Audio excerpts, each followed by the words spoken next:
Hello दोस्तों, स्वागत है आपका हमारे यूट्यूब चैनल में। तो दोस्तों, हम इस सीरीज में क्लास 6 के हिस्ट्री एनसीईआरटी को ख़त्म कर रहे हैं। तो दोस्तों, हमने पिछले वीडियो में यहाँ तक ख़त्म कर लिया था। चलिए हम आगे देखते हैं कि इसमें क्या लिखा है। इसमें कुछ क्वेश्चन की तरह पूछा गया है कि आज लोग यात्राएं क्यों करते हैं। एक बार फिर से मानचित्र 1 को देखो। पहाड़ियाँ, पर्वत, समुद्र इस उपमहाद्वीप की प्रकृति सीमा का निर्माण करते हैं। मतलब कि उपमहाद्वीप यहाँ भारत को कहा गया है कि भारत के सीमाओं पर, मतलब भारत की प्रकृति सीमाओं पर पर्वत, पहाड़ियाँ और समुद्र भारत की सीमा का निर्माण करती हैं। इस सीमाओं को पार करना आसान नहीं था। मतलब कि भारत की इन सीमाओं को पार करना आसान नहीं था। जिन्होंने चाहा वे वैसा कर सके। जिन्होंने चाहा वे वैसा कर सके। वे पर्वतों की ऊंचाइयों को छू सके तथा गहरे समुद्रों को पार कर सके। उपमहाद्वीप के बाहर से कुछ लोग यहाँ आए और यहीं बस गए। लोगों के लोगों के इस आवागमन ने हमारी संस्कृति परंपराओं को समृद्ध किया। कई वर्षों से लोग पत्थर तराशने, संगीत रचने और यहाँ की भोजन बनाने के नए तरीकों के बारे में एक दूसरे के विचारों को अपनाते रहे। मतलब कि लोगों के आवागमन से हमारी संस्कृति और परंपराओं में समृद्ध हुआ। और कई वर्ष से लोग पत्थर तराशने, संगीत रचने या यहाँ तक कि भोजन बनाने के नए तरीकों के बारे में एक दूसरे के विचारों को अपनाते थे। अब इसमें दिया गया है कि देश का नाम कैसे पड़ा। देश के नाम, अपने देश के लिए हम पर्याय इंडिया तथा भारत जैसे नामों का प्रयोग करते हैं। इंडिया शब्द इंडस से निकला है।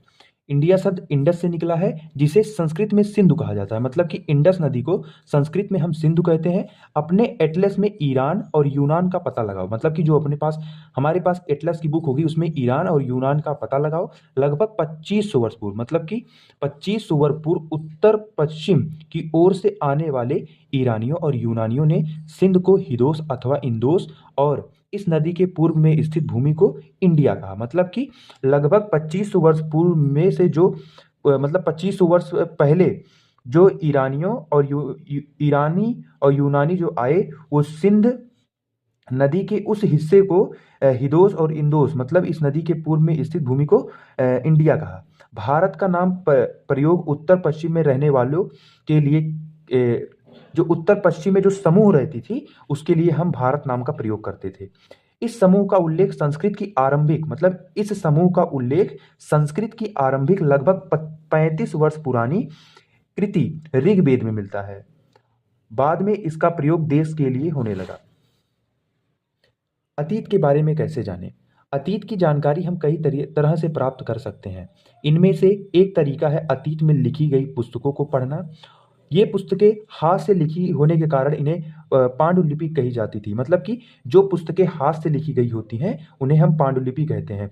अंग्रेजी में पांडुलिपि के लिए प्रयुक्त होने वाली मैन्युस्क्रिप्ट, मतलब कि मैन्युस्क्रिप्ट उसको बोलते हैं हम अंग्रेजी में, जो कि लैटिन शब्द से हमें मिला है, जिसको हम क्या बोलते हैं, मेनू बोलते हैं, जिसका अर्थ होता है हाथ।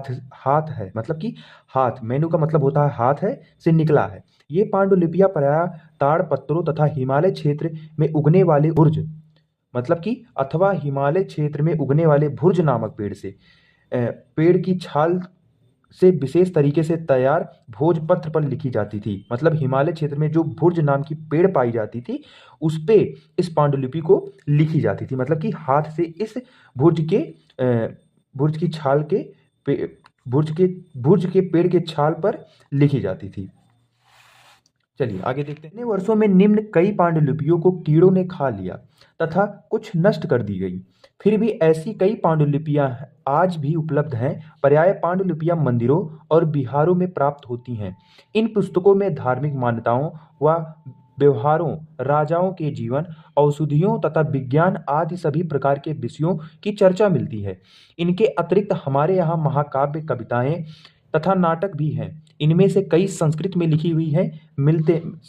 लिखे हुए मिलते हैं, जबकि अन्य प्रकृत और तमिल में लिखे हैं। प्रकृत का मतलब हो गया, प्रकृत शब्द का मतलब यहाँ हो गया कि भाषा का प्रयोग आम लोग करते थे। जो मतलब आम लोग वहाँ होते थे वो प्रकृत भाषा का प्रयोग करते थे। जब अभिलेखों का भी अध्ययन कर सकते थे। हम अभिलेखों का भी अध्ययन कर सकते थे। ऐसे लेख मतलब अभिलेख के बारे में अब यहाँ पे दिया गया है, देखिए। ऐसे लेख पत्थर अथवा धातु जैसी अपेक्षाकृत कठोर सतहों पर उत्कीर्ण किए गए मिलते हैं। कभी कभी शासक अथवा अन्य लोग अपने आदेशों को इस तरह उत्कीर्ण करवाते थे ताकि लोग उन्हें देख सकें, पढ़ सकें अथवा उसका पालन कर सकें।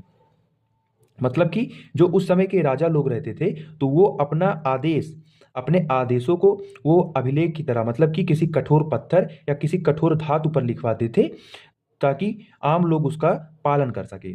कुछ अन्य प्रकार के अभिलेख भी मिलते हैं जिसमें राजाओं तथा रानियों सहित अन्य स्त्री पुरुषों ने भी अपने कार्यों के वितरण उत्कीर्ण करवाए हैं। उदाहरण के लिए प्रायः शासक लड़ाइयों में अर्जित विजयों का लेखा जोखा रखते थे। मतलब कि कुछ शासक ऐसे होते थे जो अपने लड़ाइयों में अर्जित विजयों, मतलब कि जो जीते हुए लड़ाइयों को जो जीते थे, उनका लेखा जोखा रखते थे। फिर इसमें क्वेश्चन पूछा गया है, क्या क्वेश्चन को हम बाद में इसमें देखेंगे। तो चलिए आगे देखते हैं इसमें क्या लिखा है। इसके अतिरिक्त अन्य कई वस्तुएं अतीत में बनी और प्रयोग में लाई जाती थीं। ऐसे वस्तुओं का अध्ययन करने वाला व्यक्ति पुरातत्वविद कहलाता है।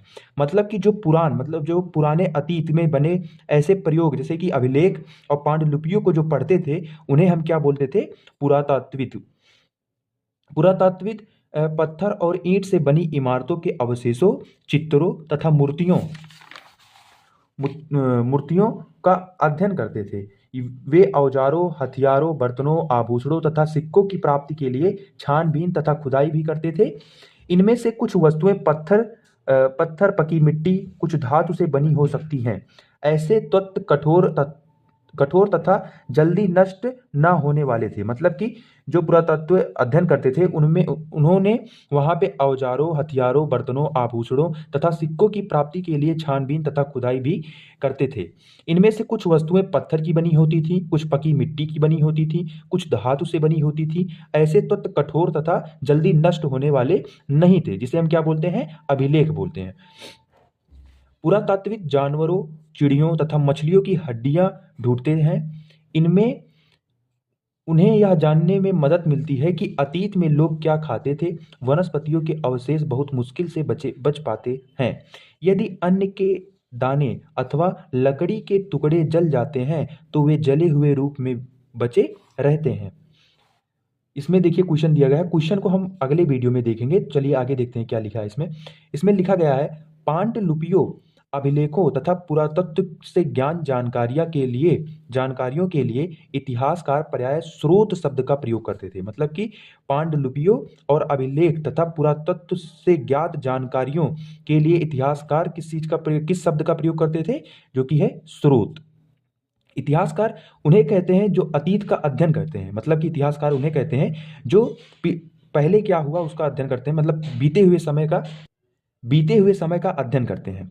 स्रोत के प्राप्त होते ही अतीत के बारे में पढ़ना बहुत रोचक होता जाता है।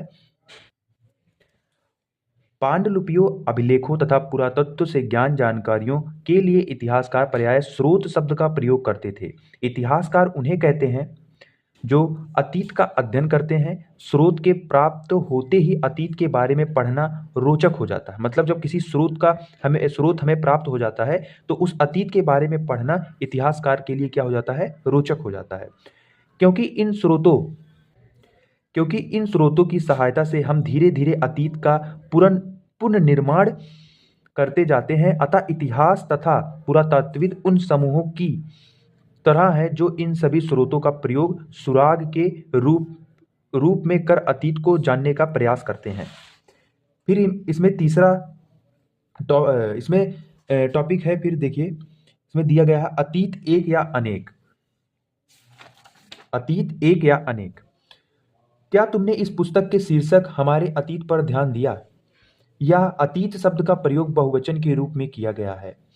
ऐसा इस तथ्य की ओर ध्यान दिलाने के लिए किया गया है कि अलग अलग समूह के लोगों के लिए इस अतीत के अलग अलग मायने थे। मतलब कि जो अलग अलग समूह थे उस अतीत के लिए इसके अलग अलग मायने थे। उदाहरण के लिए पशुपालकों अथवा कृषकों का जीवन राजाओं तथा रानियों के जीवन से तथा व्यापारियों का जीवन शिल्पकारों के जीवन से बहुत भिन्न था।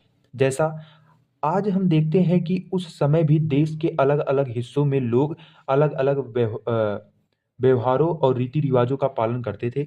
उदाहरण के लिए आज हम अंडमान द्वीप के अधिकांश लोगों का भोजन मछलियां पकड़कर शिकार करके तथा फल फूल के संग्रह का मतलब कलेक्ट आपको बताया था पिछले वीडियो में द्वारा प्राप्त करते थे।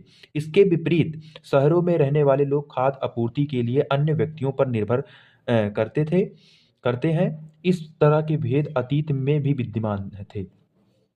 इसके अतिरिक्त एक अन्य तरह का भेद है, उस समय शासक अपनी विजयों का लेखा जोखा रखते थे। यही कारण है कि हम उन शासकों तथा उनके द्वारा लड़ी जाने वाली लड़ाइयों के बारे में काफी कुछ जानते हैं। मतलब कि इसके अतिरिक्त कुछ अन्य तरह के भेद हैं। उस समय के शासक जो होते थे वो अपने विजयों को लेखा जोखा रखते थे। कहीं यही कारण है कि हम उन शासकों तथा उनके द्वारा लड़ी जाने वाली लड़ाइयों के बारे में बहुत कुछ जानते हैं। जबकि शिकारी, मछुआरे, संग्राहक, कृषक अथवा पशुपालक जैसे आम आदमी प्रायः अपने कार्यों का लेखा जोखा नहीं रखते थे।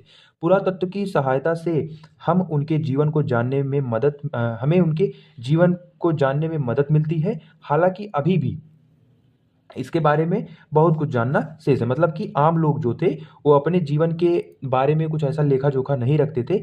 यही वजह है कि आज हमें उनके बारे में कुछ उतना पता नहीं है। हमें अभी उनके बारे में जानना शेष है। फिर इसके बाद दिया गया है तिथियों का मतलब। अगर कोई तुमसे तिथि के विषय में पूछे तो तुम शायद उस दिन की तारीख, माह, वर्ष जैसे कि 2000 या इसी तरह का कोई और वर्ष बताओगे।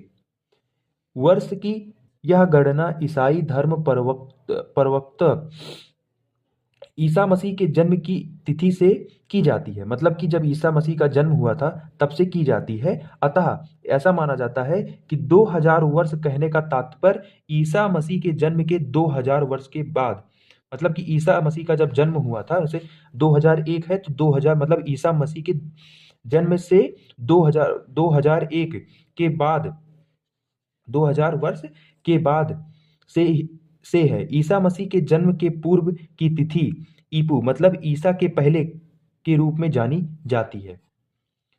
इस पुस्तक में हम 2000 को अपना आरंभिक बिंदु मानते हुए वर्तमान से पूर्व की तिथियों का उल्लेख करेंगे।